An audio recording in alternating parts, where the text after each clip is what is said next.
Hello guys, welcome back again to Indian coding. इस lecture में हम सीखेंगे कि रिएक्ट डॉट रेंडर फंक्शन का यूज़ क्या होता है।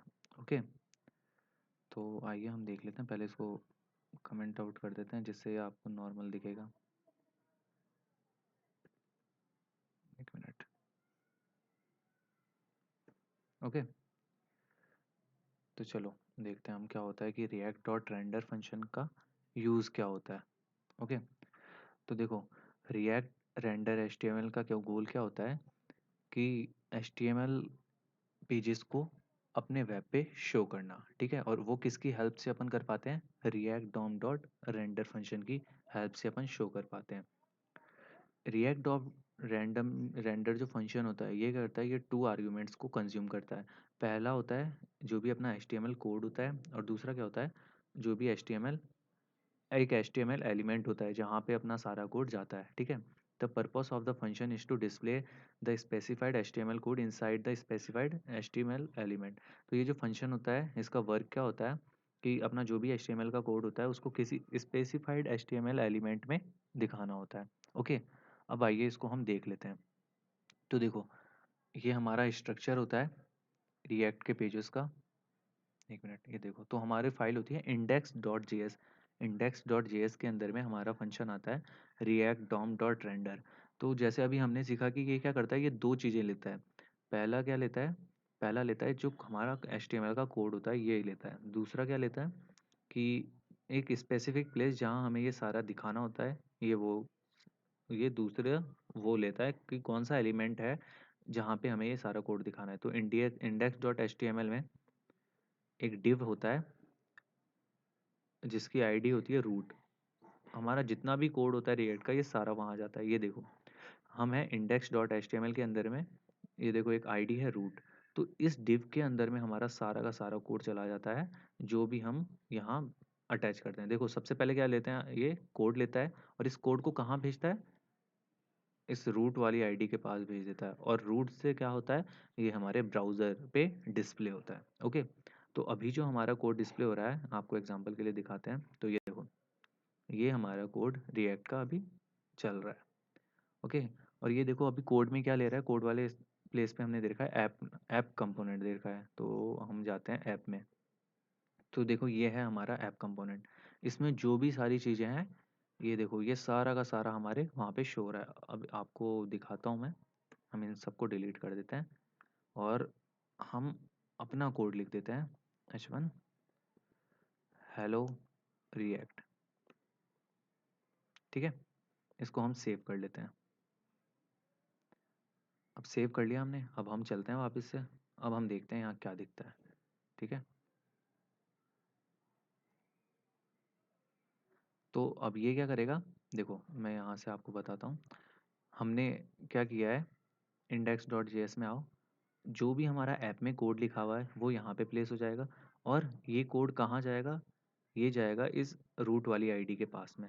ओके, और रूट वाली आईडी के पास मतलब index.html वाले फाइल पे, और वहाँ जाके ये लोड हो जाएगा सारा का सारा कोड, और वहाँ से ब्राउज़र पे डिस्प्ले होगा। ओके, तो हमें वापस से अपना क्या करना पड़ेगा, लोकल होस्ट स्टार्ट करना पड़ेगा। तो हम वापस से अपना शुरू कर लेते हैं सर्वर। देखो, एक होता है लाइव सर्वर, वो एक्सटेंशन में जाके आप डाउनलोड कर सकते हैं। तो टर्मिनल ओपन करते हैं, या तो आप टर्मिनल में जाके करो, या फिर शॉर्टकट की होती है कंट्रोल, और जो एस्ट्रिक वाला सिंबल होता है अपना बैकटिक का, उसको आप क्रिएट करो। देखते हैं हम अगर आ गया हो तो। ओके, ये वर्क नहीं कर रहा। तो हम क्या करते हैं, हम आपको वापस से हम कर लेते हैं। थोड़ा सा वेट करेंगे हम। तो जब तक हम इसको एक बार और एक्सप्लोर करते हैं, तो ये देखो, आपको ये दिख रहा होगा स्ट्रिक्ट मोड।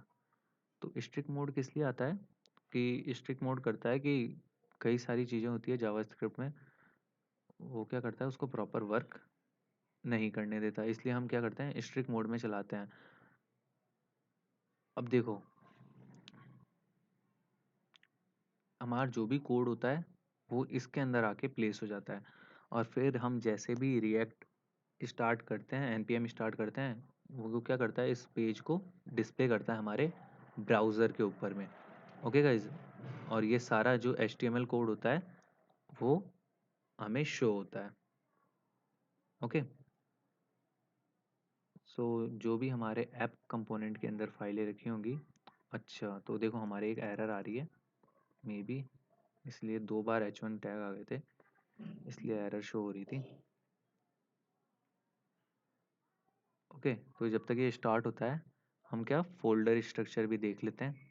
देखो, तो पब्लिक के अंदर होता है हमारा index.html, आपको बता दिया। नोड मॉड्यूल्स क्या होते हैं कि हमारा जब npx क्रिएट रिएक्ट ऐप करते हैं हम, तो जो भी डिपेंडेंसीज होती है वो सारी क्या होती है, नोड मॉड्यूल्स के अंदर में आती है।